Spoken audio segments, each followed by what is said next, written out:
canal Futebolaço, eu sou o Dieguinho. Bom, galera, tá entrando no ar o nosso primeiro girão de notícias do dia. Deixa o like aí no começo que ajuda a gente bastante. Segue a gente também lá no Instagram. E quem puder, por favor, segue também meu Instagram pessoal. Tô precisando de algo em torno de 1.700 seguidores lá para poder liberar o link, né? Para poder divulgar as coisas. Antigamente era o arrasta pra cima, mudou. E eu preciso bater esses 10 mil lá. Então quem puder, por favor, dá essa moral. Vocês vão poder acompanhar minhas coisas pessoais, algumas coisas do Futebolaço Podcast que eu posto lá também. Então me dá essa moral aí, por gentileza. Bom, galera, vamos começar aí com algumas repercussões ainda da final entre Flamengo e Palmeiras. O Daverson, todos sabem que é vascaíno, trouxe muito isso no vídeo anterior. E o Luan Garcia, que é cria da nossa base vascaíno também, joga com o Daverson hoje no Palmeiras. Os dois comemoraram ali, gritando o Deivinha Força Jovem, no vestiário do Palmeiras, após o título. Viralizou aí, tá muito engraçado. Vou deixar aí com vocês o Luan Garcia e o Daverson gritando o Deivinha Força Jovem. Confere aí.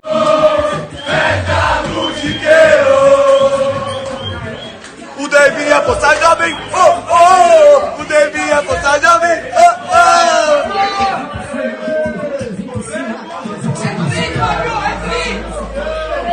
Bom, falando brevemente de Força Jovem, tinha uma bandeira da Força Jovem ontem lá no estádio em Montevidéu. Bom, virando a chavinha agora, vamos falar de dois grandes ídolos do Vasco que deram uma zoada aí no Flamengo nas redes sociais após o vice-campeonato. Primeiro eu vou deixar com vocês o Donizete Pantera e logo em seguida eu deixo com vocês o nosso zagueiro Odivan. Ser campeão é difícil e considerado o melhor da América é demais. E eu fui, sem palavras, é difícil e um emojizinho de choro. Nosso zagueirão Odivan deu aquela ironizada, tudo verde, com um porquinho ao fundo. Bom, e o Léo Jabá, que não irá ficar no Vasco da Gama, foi às suas redes sociais se despedir do Vasco da seguinte maneira: muitas vezes temos que esperar a poeira baixar para entender o que aconteceu. 2021 me ensinou muitas coisas, trouxe a alegria de volta a fazer o que mais amo.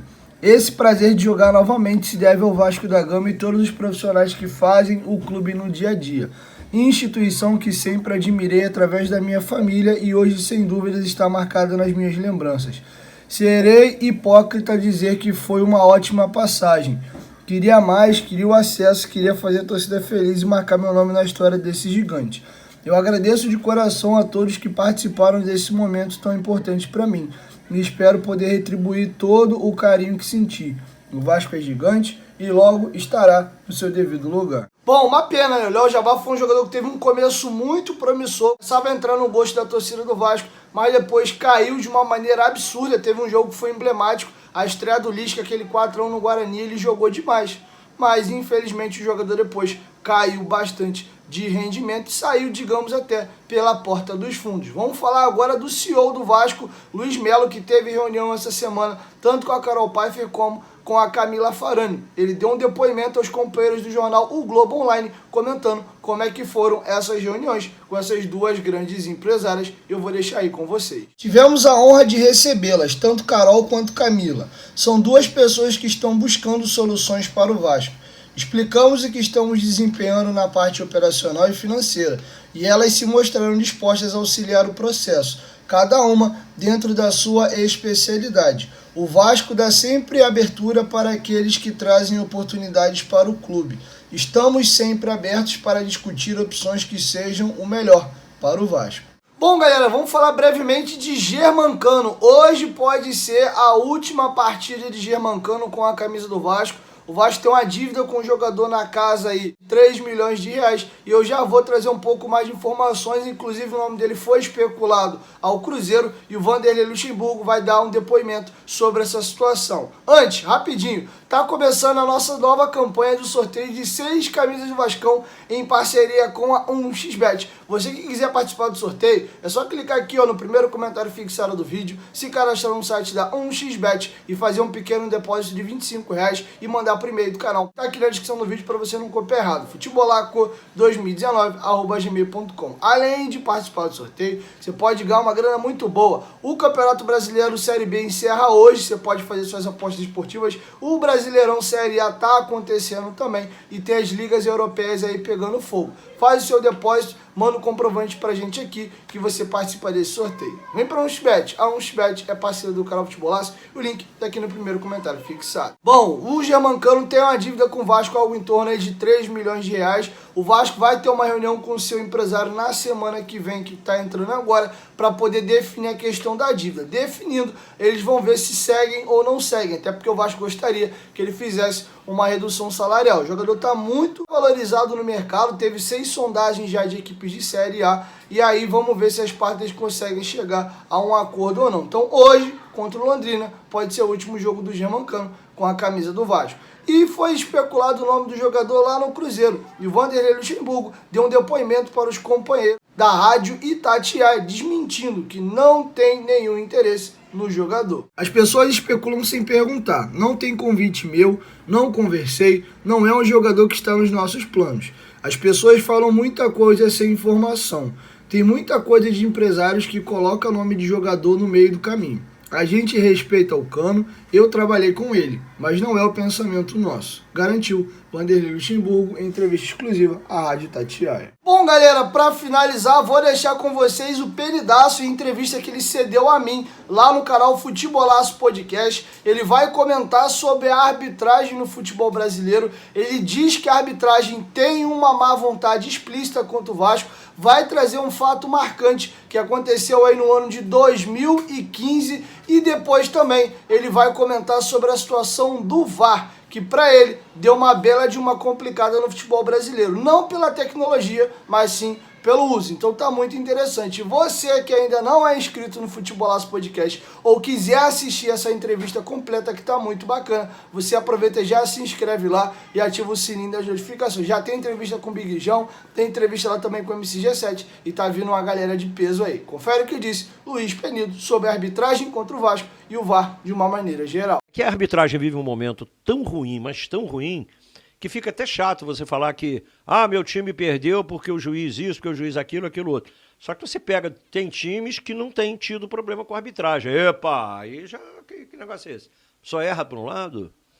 Então, existe uma má vontade explícita contra o Vasco, que vem do ano, era aquele Delfim Peixoto, é o nome?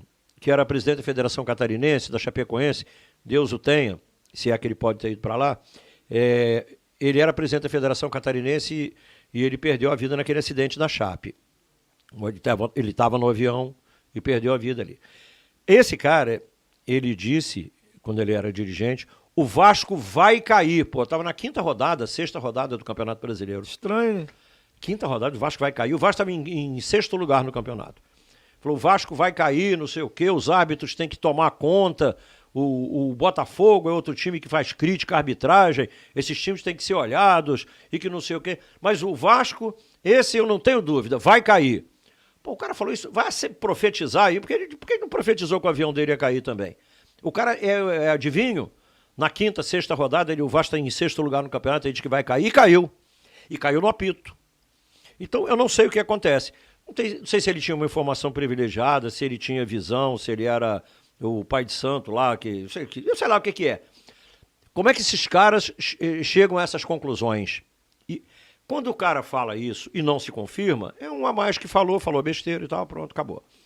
Mas quando se confirma, abre uma janela para você pensar. Eu acho que foi só uma coincidência. Ele chutou e, o meu ponto de vista é esse. Não estou achando que ele roubou, que ele comprou o juiz, mas fica uma janela aberta para você achar o quê? Alguma coisa de estranha existe. O que existe de estranho na arbitragem? Cara, não sei. Tem muito site de aposta, Imagina se o goleiro aposta contra o time dele. A bola vai entrar, né? Complicado. Então é o seguinte, a gente tem que tomar muito cuidado. Primeiro porque você não pode... Na arbitragem, sobretudo, a arbitragem tem mudado o resultado de jogo pra caramba. Muito, muito, muito. Nós vivemos o pior momento da arbitragem. E o VAR, que eu aplaudi tanto, e aplaudi de pé, porque eu sou inteiramente a favor, mas o VAR veio para atrapalhar tudo pelo uso, não pela culpa do VAR. O VAR é maravilhoso. O uso dele é péssimo. Ele é muito mal utilizado. E ele serve para deformar resultado. Eu não estou dizendo que seja de propósito, Mas tem muita gente que acha que é. Tem gente que diz que o VAR veio para legalizar o roubo. Para algumas pessoas, especificamente sim. Ele, no mínimo, Dieguinho, acontece uma coisa ruim. Você tem um árbitro que é um ser humano e pode errar. Beleza, ele pode errar, é evidente que ele erra. É normal, ser humano, eu erro, você, qualquer um erra. Perfeito, faz parte. Agora, você errar sistematicamente não é mais humano, não é erro humano. Errar uma vez, errar tal. Errar é humano, persistir é burrice. Sim. Bom, ou má fé. No caso do VAR, eles tiraram do árbitro a autoridade. Porque o árbitro, no momento em que o VAR diz que o gol precisa ser analisado, se o juiz se recusar a ouvir o VAR, ele vai ser acusado de ladrão. Vai dizer, o VAR avisou que tinha uma irregularidade no lance, e ele não então ele fica refém. Aí o VAR diz para ele que o gol é irregular. Se ele não concordar com o VAR, ele é ladrão, ele fez isso, ele fez aquilo. Então o que ele faz? Acuado, ele concorda com o VAR, abrindo mão da opinião dele. Eu já vi juiz, nesse Campeonato Brasileiro agora, o árbitro marcar, o VAR desmarcar, e ele viu, foi nítido um pênalti, claríssimo. Ele estava em cima do lance, a meio metro da jogada, e marcou o pênalti. Aí o VAR disse, não, mas não foi, porque a intensidade da força desproporcional com a soma do cateto, não sei o que. Aí vem aquela história maluca. Aí o árbitro pega e abre mão da opinião dele, daquilo que ele viu, com os dois olhinhos dele, ele viu e marcou, com a maior convicção e com certeza, e marcou certo, e ele abre mão em favor da opinião do cara do VAR. Esse cara do VAR fez isso por burrice, por má intenção, porque ele quer aparecer, porque ele é um exibido, porque ele é incompetente, ele é uma dessas coisas, ele é tudo isso. Eu não sei o que é, cara.